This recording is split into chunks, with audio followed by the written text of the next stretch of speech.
ઓમ સ્વામિનારાયણાય નમઃ. સ્વામિનારાયણ સ્વામીએ વાત કરી છે મોટા શેરનું સેવન તથા અધિકાર તથા ધનનો પ્રસંગ એ આદિક જીવને બગાડવાના હેતુ છે, માટે સમજી રાખવો. સ્વામિનારાયણ સ્વામીએ વાત કરી છે છેલ્લા પ્રકરણના 35ના વચનામૃતમાં કહ્યું છે જે 6 લક્ષણે યુક્ત સંત હોય તેની સેવા કરે ભગવાનની સેવાનું ફળ થાય છે, ને તેનો દ્રોહ કરે ભગવાનના દ્રોહનું પાપ લાગે છે. માટે આજ તો બહુધા આખો સત્સંગ એવો છે.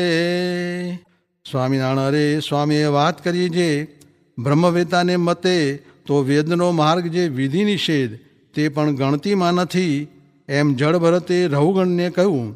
એની સમજણમાં તો આત્મા ને પરમાત્મા એ બે જ વાત રાખવી એમ કહ્યું, ને તે ઉપર છેલ્લા પ્રકરણનું છેલ્લું વચનામૃત વંચાવ્યું ને બોલ્યા જે આ વચનામૃતમાં પણ આત્મા ને પરમાત્મા એ બે વાતનો વેગ લગાડી દેવો એમ મહારાજનો સિદ્ધાંત છે.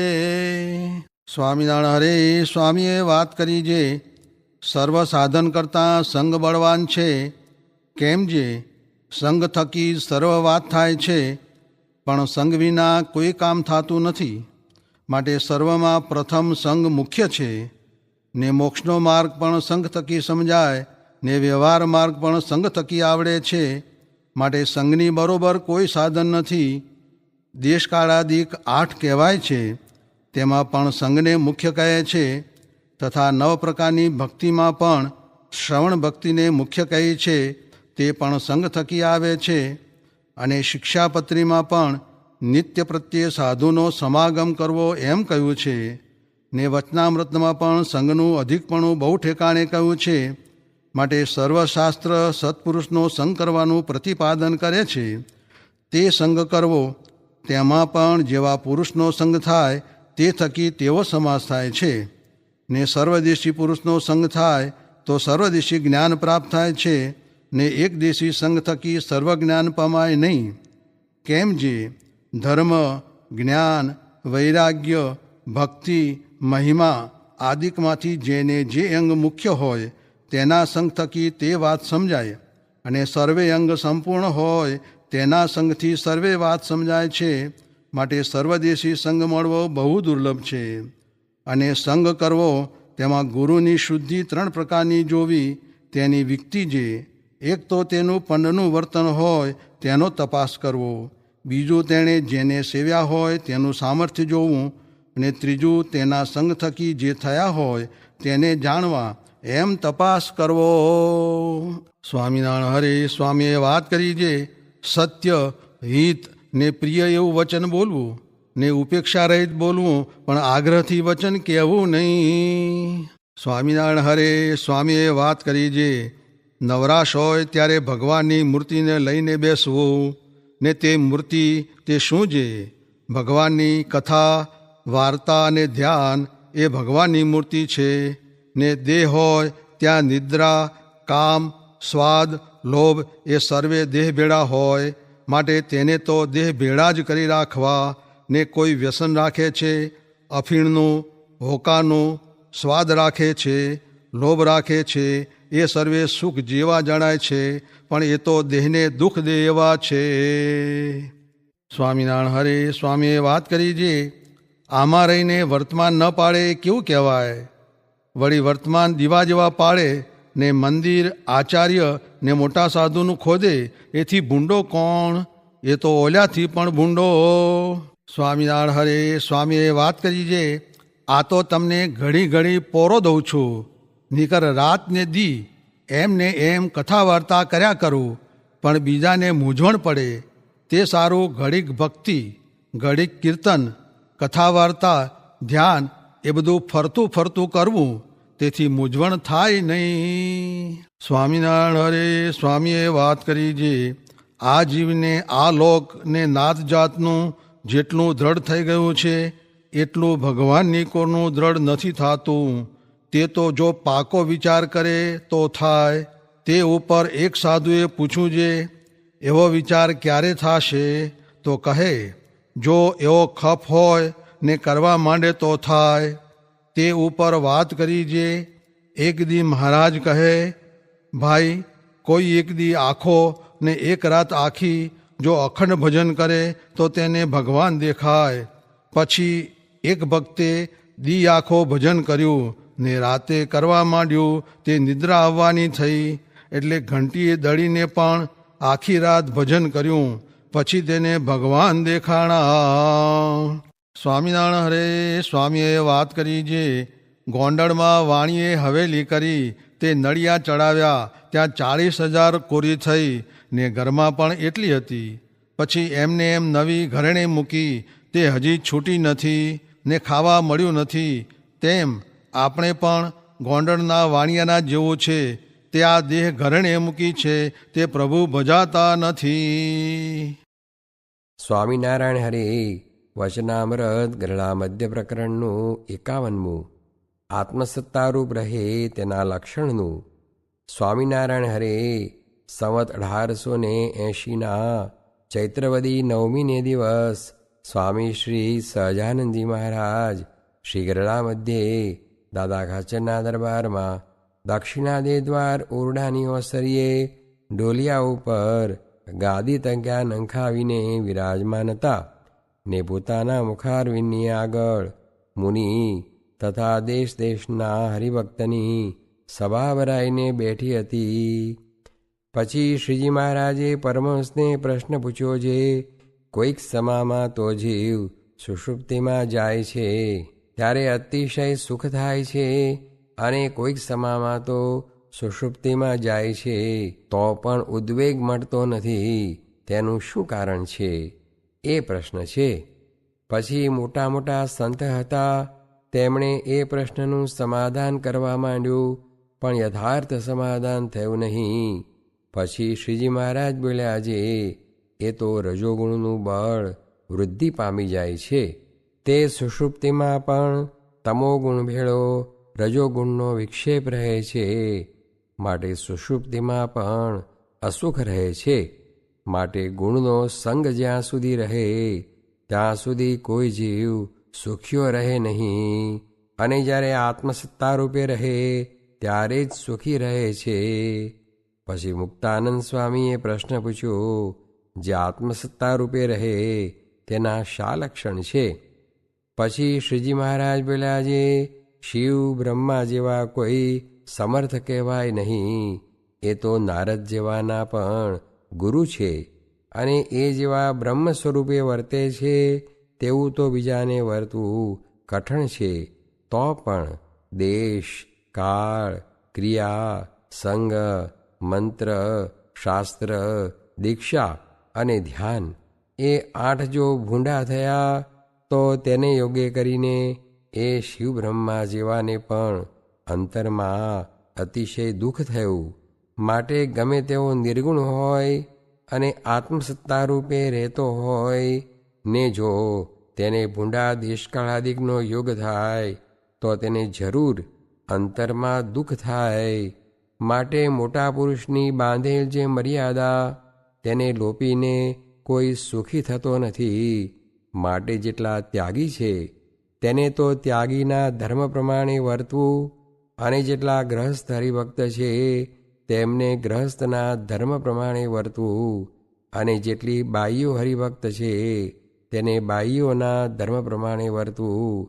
અને જો તે થકી ઓછું વર્તે તો પણ સુખ ન થાય, અને જો તે થકી અધિક વર્તે તો પણ સુખ ન થાય. શા માટે? જે પરમેશ્વરના કહેલ જે ધર્મ તે પ્રમાણે જ ગ્રંથમાં લખ્યું હોય તેમાં કોઈ રીતે બાધ આવે એવું ન હોય, ને સુખે પડે એવું હોય, ને તેથી ઓછું અધિકું કરવા જાય તે કરનારો જરૂર દુઃખી થાય. માટે સત્પુરુષની આજ્ઞા પ્રમાણે જે રહે છે તે જ રૂડા દેશકાળાદિકને વિશે રહ્યો છે, અને જે સત્પુરુષની આજ્ઞાથી બહાર પડ્યો તે જ તેને ભૂંડા દેશકાળાદિકનો યોગ થયો છે. માટે સત્પુરુષની આજ્ઞાને વિશે વર્તે છે તે જ આત્મસત્તા રૂપે વર્તે છે. ઇતિ વચનામૃતમ. એ રીતે ગરડા મધ્ય પ્રકરણનું 51મું વચનામૃત જે તે થયું. સ્વામિનારાયણ ભગવાનની જય. અક્ષર પુરુષોત્તમ મહારાજની જય. ગુણાતીતાન સ્વામી મહારાજની જય. ભગતજી મહારાજની જય. શાસ્ત્રીજી મહારાજની જય. યોગીજી મહારાજની જય.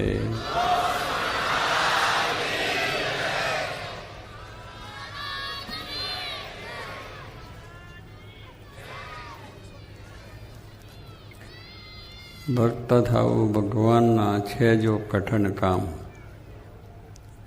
આપણે બધું સંસારી કાર્યો કરીએ છીએ, બધા કરીએ છીએ, પણ એને માટે કઠણ છે એવું લખ્યું નથી. પણ ભગવાનના ભક્ત થવું એ બહુ કઠણ છે. કારણ કે ભગવાન આપણી કસોટી બહુ કરતા હોય છે, અને એ કસોટીની અંદર જો આપણે પાસ થઈ જઈએ તો એ ભક્ત સુખિયા થઈ જાય છે. નરસિંહ મહેતાનું તમે જુઓ તો એને પણ ઘણી મુશ્કેલીઓ આવી. નાત બાર મૂકી દીધા. નાત બાર એટલે આપ બધા જાણો છો કે એનું ઘરનું કોઈ માણસને મળવું નહીં, એના આપણે એને વસ્તુ આપી નહીં, લેવી નહીં, ગામમાં એકલો હાવ થઈ જાય. અને એ દુઃખ બહુ હોય છે. પણ છતાં નરસિંહ મહેતાને કંઈ ફિકર વગર મેરે તો એ પ્રમાણે મારે સાંભળ્યો જ કયા, મારી હુંડી સ્વીકારો મહારાજ. આ બધા કીર્તનની બધા અલમસ્ત ફરતા હતા. એને કોઈ પદની ચિંતા હતી નહીં. તારે કહેવાનું શું કે આજે નરસિંહ મહેતાને યાદ કરીએ છીએ.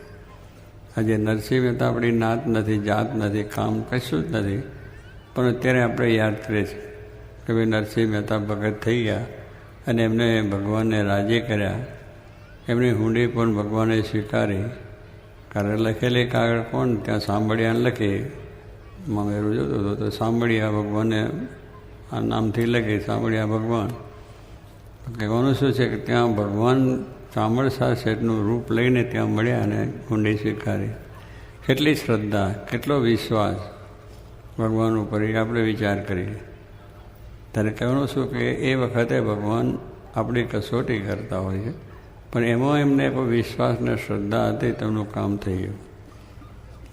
મીરા છે, મીરા આપણે જે થઈ ગયા, એને પણ ભક્ત થયા. એ આમ તો રાજાના રાણી હતા, બહુ સુખ સાહેબી ભોગવતા. પણ એને જ્યારે ભગવાન કૃષ્ણનો મહિમા સમજાયો અને વાત કરી કે ભગવાન છે ને અને આવી રીતે એમની કાર્ય કરે છે, તો એમને વિશે એમની ભક્તિ થઈ ને એ ભક્તિ પછી કરવા લાગ્યા. અને કીર્તન મેરે તો ગિરધર ગોપાળ દૂસરો ન કોઈ. ભગવાનનો મહિમા સમજાય ત્યારે એને બધું જગત ખોટું થઈ જાય છે. અને એક જ વાત પોતે બોલતા હતા કે મારે તો ગિરધર ગોપાળ, મારે બીજું કાંઈ જોતું નથી. એ મને મળ્યા છે એટલે મને બધી સમૃદ્ધિ મળી. પછી કસોટી શું કરી કે એમના ધણી જે રાણા એને થયું કે તું તારી ભક્તિ કરે છે મૂકી દે, અને એ ભક્તિમાં કંઈ મળવાનું છે નહીં, અને ખરેખર તારા ભગવાન હોય તો આ ઝેરનો પાલો પી જા. તેગડે કેવું થાય આપણને? તેગડે ભગવાન ભૂલાઈ જવાય કે આ તો મરી જવાય, આપણે થાય નહીં. ભગવાન છે કંઈ એને હતું કે મારે ગિરધર, મારે તો ભગવાન જ છે, બીજું કંઈ છે નહીં. મરવા જીવવાનું કરવાનું કોઈ એનો વિચાર નહોતો. એક જ કે ભગવાન રાજી થાય. તો એ ઝેરનો પાલો પણ પી ગયા. ભગવાનને યાદ કરીને કશું જ ના થયું.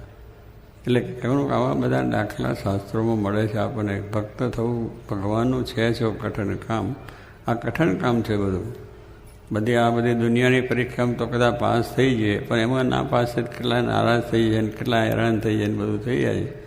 પણ આ ભગવાનની જ્યારે પરીક્ષા છે અને એને કોઈ કહે છે ભાઈ આપણી ભક્તિ કરી, આટલું કરી, ભગવાન આપણી કેમ પરીક્ષા લે? પણ પરીક્ષા કોની લેવાય છે કે સ્કૂલમાં છોકરો ભણતો હોય એનું, કોલેજમાં જે છોકરો અભ્યાસ કરતો એની પરીક્ષા લેવાય. રખડતા છોકરાની પરીક્ષા લેવાય નહીં, એને કાંઈ નહીં. પણ જે ભણે છે, અભ્યાસ કરે છે, એની પરીક્ષા છે. અને પરીક્ષામાં છોકરો સારા નંબરે પાસ થાય તો એને ધન્યવાદ છે. એક આ વ્યવહારિક પ્રશ્ન, પણ આ એક ભગવાનની પણ કસોટી છે કે એ પણ એક આપણે બ્રહ્મજ્ઞાન મેળવવું છે. આપણે આત્મારૂપ થઈ ભગવાનની ભક્તિ કરવાની વાત છે. અને એવું જે બ્રહ્મજ્ઞાન છે, આત્મા પરમાત્માનું જ્ઞાન છે, દ્રઢ કરવું છે, તો આ બધી પરીક્ષાઓ આપણે લે. અને એ પરીક્ષાની અંદર સારધાર પૂરું થાય તો ભગવાન એને સુખ્યો કરે. પછી એને ન્યાલ કરી નાખે. એટલે શું એ જ્ઞાનની અંદર અલમસ્ત હંમેશા રહે અને ભજન કરતાં કરતાં ભગવાનના ધામમાં પહોંચી જાય છે. તો મીરાએ પણ ઝેરનો પાલો પીગળી લીધો. કેટલી મોટી પરીક્ષા, એની અંદર કેટલું બધું દુઃખ, કેટલી રીતે હળદૂર થયા છે. એમ ઘણા બધા ભક્તોનું વ્યાખ્યાન આપણે જોઈએ છીએ. અને એવી રીતના દુઃખ પણ એમને ભોગવવું પડે. દાદા ખચર સ્વામિનારાયણ ભગવાનના ભક્તને એના દરબારમાં મહારાજને સંતો વર્ષો સુધી રહ્યા, તો પણ એ દાદા ખચરને વ્યવહારિક ઉપાધિ કાયમ રહી. કારણ કે એમના કાકા હતા એ વિરોધમાં હતા સમાજમાં, એ કર્યા કરે, કંઈક ને કંઈક ઉપાધિ કર્યા જ કરે. સરકારમાં, દરબારમાં, બીજે ત્રીજે દાદા ખચરને મુશ્કેલી આવ્યા જ કરે. એક વખત ખણા જે દાણા છે, ખરાના દરબારોનો ખણામાં દાણા આવે ને પછી દરબારનો ભાગ વેચાઈ જાય ને ખેડૂત લઈ જાય. એ ખણા ત્યાં હતા અને ઉપર વરસાદ થયો તો બધા તણાઈ ગયા. તો આવી કસોટી, ઘરના ખાવામાં દાણો ના રહ્યો. મહારાજને સંતો બિરાજે છે તો એકને કેવો વિચાર આવે કે હું મહારાજને સંતોની સેવા કરું, રમાડું, મહેમાન આવે બધું કરું છું, ભગવાન મારું આવું કર્યું? જરાય વિચાર નહીં. ભગવાને કહ્યું, દાદા અમારે લઈને તને દુઃખ આવે છે, આ સંસારમાં તારા સમાજમાં બધામાં આવે છે કે અમે જ કે એટલા માટે કે ભગવાન અહીં બેઠા છે એનો ગ્રાસ લઈ જશે ને આમ છે એટલે દુઃખ તને આવે છે, માટે અમે જરા બીજે જઈએ. તો દાદો ખાચર શું કહે છે, મહારાજ તમે છો એ જ અમારે સુખ છે. અને આમાં વાદળ જેવા દુઃખ આવશે, પર્વત જેવા દુઃખ આવશે તો અમે સહન કરશું, પણ તમે જો અહીંથી જશો તો એ દુઃખ અમારાથી સહન નહીં થાય, કારણ તમે અમારું જીવન છો. તમે લઈને અમે જીવીએ છીએ, દુઃખ તો આવે છે, સંસારમાં જાય છે. આવી દ્રઢતાપૂર્વક એને વાત કરી. એટલે કહેવાનું શું, ભક્ત થયા છે એને મુશ્કેલી આવે છે, એને માટે ભગવાન પોતાનો મહિમા કેટલો સમજ્યો છે, ભગવાનને વિશે કેટલું એનું એ છે, એને કેટલી આત્મબુદ્ધિ છે, એમના વચનમાં કેટલો વિશ્વાસ છે, એ જોવા માટે આ કસોટી થાય. તમે ખેડૂત લોકો તો સમજો છો કે પેલો બળદ માટેનો ખીલો ખોડવો હોય તો પહેલો ખાડો કરે, પછી પેલો લાકડાને નાખે અને પછી પેલા પથરા નાખીને ખોડે બરાબર, અને પછી પાછો હલાવે. શું પરીક્ષા? એટલે બરાબર છે કે નહીં એ જોવા માટે. જરા હલે તો વળી પાછું ફરી નાખીને ફરી ખોડે, અને પછી હલાવવાનું, જરી પાછું થાય તો એ થાય. અને પછી જ્યારે બધું કરીને ચૂનો સિમેન્ટ બીજું બરાબર થઈ જાય પછી હાલે નહીં, તારે જાણે ખાવા પાક હોય. એમ ભગવાન પણ હલાવે છે. આપણે ભક્ત થયા છે એની પરીક્ષા થવાની છે, અને એ પરીક્ષા થાય છે આપણા સારા માટે કે આપણા જીવનમાં ભગવાનનો યથાર્થ મહિમા સમજાયો છે એટલે પરીક્ષા લે છે. કારણ કે વાત કરતા હોય પણ ભગવાનનો નિશ્ચય ન હોય, મારું ભગવાન બધું નખો દ્વાર્યું. ભગવાન કોઈનું નખો દ્વારવા આવ્યા જ નથી.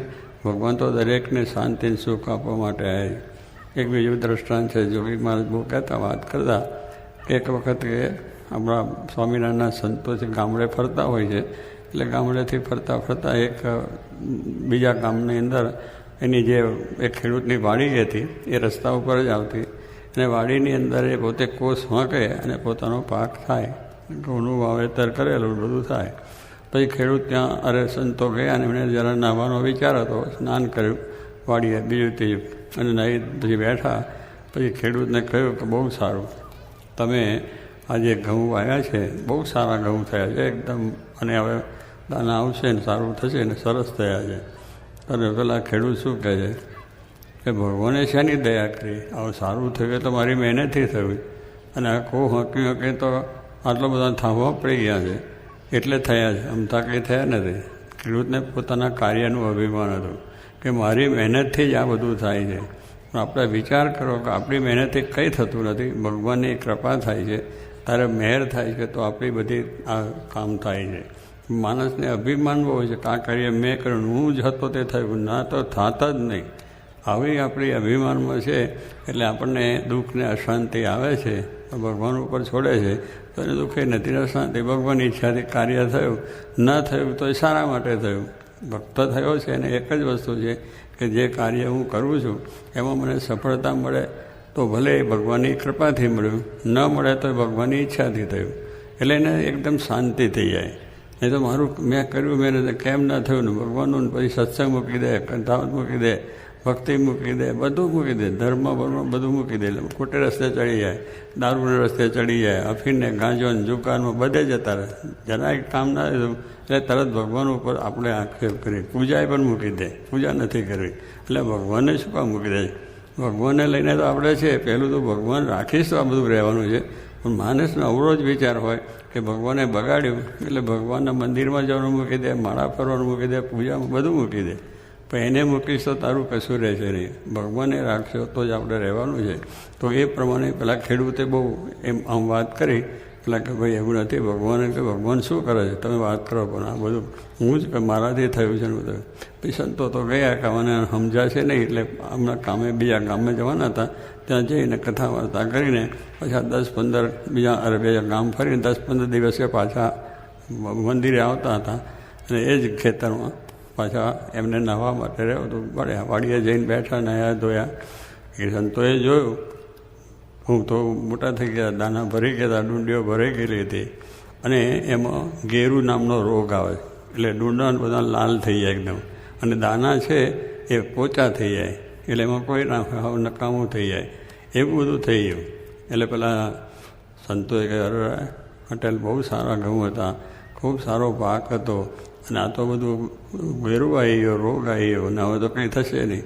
એ શું થાય? ભગવાને મારું નખો જ વાર્યું, મેં મહેનત કરીને મને આ દુઃખ આવ્યું. ત્યારે જો કહેવાનું ભગવાનનો વાંક ત્યાં આવી ગયો. પેલો કહેતો હતો મારી મહેનતથી થયું છે, આવું થયું ત્યારે ભગવાનનો વાંક આવે. એટલે માણસ માત્ર છે બીજાનો વાંક કાઢવાની ટેવ છે, એમ ભગવાનો એ કાઢે. પણ ભગવાન તો કોઈને માટે નથી, પરીક્ષા છે. પરીક્ષામાં આપણે રાખીએ, આપણી નિષ્ઠા જોઈએ છે, આપણી દૃઢતા જોઈએ છે. અને એ છે, છોકરો પરીક્ષામાં સારા નંબર પાસ થાય તો એને ઇનામ મળે છે, એને આગળ એનો એ મળે છે. એમ આપણે જો એવા ભક્ત થઈએ તો પછી કંઈ વાંધો આવતો નથી. તો એવા ભક્તો આ બધા થયા છે. એમનો આશાભાઈની જે વાત કરી એ પણ એક અનન્ય ભક્ત હતા. બીજી શાસ્ત્રી સ્વામી અક્ષરગુરુના એમને પણ આવો એક દેશ કાઢાયો કે એમના દીકરા છે અને કપાસ બધો ભરેલો હતો મકાનની અંદર, અને દિશારી પેલી દીવો કરવા ગયા ને એ અગ્નિ લાગી, એ આખું દેહ બળી ગયું, અમે અનાજ હતું બની ગયું, કપડાં લત્તા બીજું બધું હાવ ખલાસ થઈ ગયું તમામ, અને રાખ થઈ ગયું કહ્યું. હવે એવે સમયે જઈને શાસ્ત્રીજી મહારાજ કે મારે મંદિરની મૂર્તિઓ લેવા જયપુર જવું છે, પણ 500 રૂપિયાની જરૂર છે. શાસ્ત્રી મહારાજ પહેલાં તો આંચકો ખાઈ ગયા, એનું બળી ગયું છે, હવે બધું કશું રહ્યું નથી, એની પાસે કેમ કરીને શું કહેવું. પણ એમને ભગવાન છે, પરીક્ષા છે, પરીક્ષા લેવી હતી કે આશાભાઈ તો આમ સેવા બહુ જ કરતા હતા. પણ હવે પ્રસંગે તો આમ થઈ જાય કે ભાઈ સ્વામી તમે આવ્યા છો, પણ આમ તો જુઓ તો ખરા, શું જોઈને માગો છો? તો ભક્તોને પણ આમ થઈ જાય. પણ આશાભાઈને ધન્ય છે કે શાસ્ત્રી મહારાજ હવે સમય આવ્યા, અને શાસ્ત્રી મને ધન્ય છે કે આવું થયું છતાં ત્યાં ઊભા રહ્યા અને આ વાત કરી છે. તો કહેવાનું શું કે એ વખતે જે નિષ્ઠા, સમજણ, દૃઢતા, સત્સંગ રહેવો એ બહુ કઠિન છે. આ તો આગળ બધા ભક્તોના આખ્યાન થાય છે અને બધું છે. અને એવે સમયે પણ ભગવાનને રાજી કર્યા છે. આપણે જાણીએ છીએ બલિરાજાનું સમર્પણ, કે બલિરાજા છે એ ભાગવતનું આખ્યાન છે એનું. બલિરાજા એને એ પ્રમાણે બહુ એ ભક્ત હતા, અસુર કુળમાં ઉત્પન્ન થયેલા હતા, પણ છતાં એની ભક્તિ ભગવાનને વિશે ખૂબ દૃઢતા હતી કે ભગવાનનું જ બધું છે, ભગવાન જ બધું કરે છે અને ભગવાનનું જ આ બધું છે. એટલે એ રાન ત્યાં ગયા. અને આપ જાણો છો કે અસુરો છે એના ગુરુ શુક્રાચાર્ય, અને દેવો છે એના ગુરુ બૃહસ્પતિ. એટલે આ અસુર હતો એટલે એના ગુરુ ત્યાં હતા. ભગવાન એની કસોટી કરવા ગયા કે આ બહુ દાનેશ્વરી છે અને બધા દાન બહુ કરે છે. એ છે કે આપણે જોઈએ કે એવું દાન કરે છે. એ ત્યાં વામન સ્વરૂપ ધારણ કર્યું છે. વામન ભગવાનનો અવતાર આપણે માનીએ છીએ, એટલે ભગવાને વામન સ્વરૂપ ધર્યું, એટલે બહુ નાનું છોકરા જેવું. અને જઈને ત્યાં લઈને કહ્યું બલિરાજાને ઊભા હતા કે પગે લાગ્યો. બલિરાજા શું છે કે મારે 3 પગલાં પૃથ્વી જોઈએ છે. હવે નાના છોકરા તો 1, 2, 3 પગલાં કેટલું થાય? બલિરાજા કે બહુ સારું કહ્યું, કારણ કે તો બલિરાજા દાનેશ્વરી હતો એટલે એ તો આપવા માટે તૈયાર થયો. પણ શુક્રાચાર્યએ કહ્યું તું સમજ, આ તો છળકપટવાળો વામન છે, ભગવાનનો અવતાર છે, અને તને છળકપટ કરવા આવ્યા છે, છેતરવા આવ્યા છે, માટે તું વિચાર કરીને બોલજે. એ તાર બલિરાજા શું કહે છે? ઓ ભગવાન જો હોય તો ભગવાને મને રાજને બધું એને આપ્યું છે, તો પછી એ માગત મને આપવામાં વાંધો શું છે? પેલો કંઈ બધું વાત છે પણ આટલી 3 પગલાં નથી લે છે, તારું બધું સર્વસ્વ લઈ લે છે. તો કે ભલે બધું લઈ લેતો હોય, એનું આપેલું છે ને મારે એને આપવાનું છે. આવી ડરતા રહે બહુ કઠણ છે. જ્યારે ગુરુ જેવો માણસ, એનો ગુરુ છે, એ વાત કરે કે આ છેતર છે, આવો છે, તેવો છે, બધું એને માટે બહુ વાત કરી કે આ ખોટો છે ને છેતરવા જ આવ્યો હોય. પણ હરિરાજા કે જો ભગવાન છે તો મને કંઈ વાંધો નથી. પછી 3 પગલાં પરથી અર્પણ કર્યો, બ્રાહ્મણ અત્તર કૃષ્ણ અર્પણ કરાવાય એ કરાવી દીધું. એટલે ભગવાન રાજી થયા અને કહ્યું સારું. પછી 3 પગલાં પૃથ્વીમાં ભગવાન તો હતા, દેખાતા હતા નાના, પણ વૈરાટ સ્વરૂપ એટલું મોટું જબરજસ્ત કર્યું કે એક પગલું એમને આકાશમાં મૂક્યું, એક પગલું બીજું છે પાતાળમાં મૂકી દીધું. એટલે એનું બધું જ આવરી લીધું. આકાશ પાતાળ સુધી કે આકાશને પાતાળ સુધી જે હોય એ બધું તમારું. આપણે પેલી દસ્તાવેજમાં લઈએ છીએ ત્યાં એ પગલું ત્યાં મૂક્યું, એક પગલું પછી ક્યાં ત્રીજું ક્યાં, તો બધું જ આવી ગયું. મારે તો 3 પગલાં જોઈએ. પેલો કહેજો બધું જ છે તમારું, તમે લીધું. ત્રીજું પગલું કહે છે આવું મારું શરીર રહ્યું છે એ તમને અર્પણ. એના ઉપર પગ મૂક્યો અને એને પાતાળમાં મૂકી દીધો. આવું પાતાળમાં જતો રહ્યો. તો બળી રાજાને જરાય શંકા ના થઈ કે ભગવાને મને છેતર્યો, લઈ લીધો. આપણે આવી છેતરમણ થાય તો એવું થાય, 7 જન્મ એને ભેગા ના થઈને એનો નફો જાણ ગાઈએ. કારણ આપણે છેતરો જે માણસ છેતરે છે એના માટે મમતા, આસક્તિ, એનો પ્રેમ આપણે રાખતા નથી, નિશા સંબંધ નથી રાખતા. પણ બળી રાજાને એક નિષ્ઠા તે જો ભગવાન જ છે તો એની આગળ છેતરાવું સારું. દુનિયામાં માણસો બહુ જ છેતરે છે. આપણે પૈસાથી છેતરે છે, પેલા તાંબામાંથી સોનું કરે છે, નોટોની અંદર પૈસા, અરે 10ની 1000ની નોટો બધું આવું છેતરે છે. તાંબામાંથી સોનું બનાવવાની વાત કરે છે. બધી ઘણી જાતના પૈસા લઈને આપતા પણ નથી. ઘણી છેતરામણ થાય છે. આ બધા જાણો છો, ધંધો કરો છો તો. એટલે એ રીતે જ.